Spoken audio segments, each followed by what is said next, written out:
Lo cercano, ma tutto è invano. Lo cercano dovunque, ma Gesù non c'è. La tomba sta lì scoperchiata, ma dentro è vuota. È un angelo bellissimo, alle donne appare. Un angelo che chiede: chi cercate voi? Gesù non è qui, era morto, ma adesso è vivo.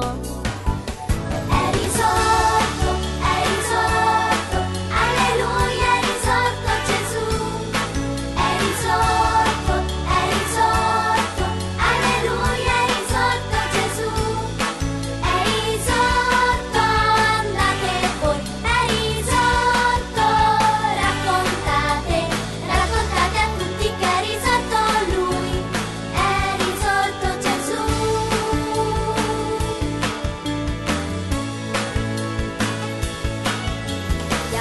Gli apostoli riuniti insieme, quando ecco appare loro proprio Lui Gesù, che dice: con voi sia la pace, sì sono io. Sì m'hanno crocifisso, sì m'hanno ucciso, però la morte io l'ho vinta e sono qui. Gli apostoli lo guardano bene, è proprio vivo. È risorto, alleluia, è risorto Gesù. È risorto, alleluia, è risorto Gesù. È risorto, ed ecco che ogni volta che ci amiamo, allora in mezzo a noi c'è proprio Lui Gesù. Lui risorto fra noi.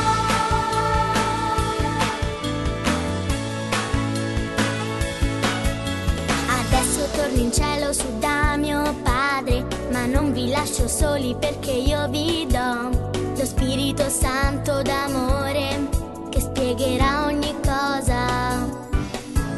Ed ecco io vi mando per il mondo intero, andate e raccontate ovunque voi di me. Con voi sarà sempre il mio amore, lo porterete a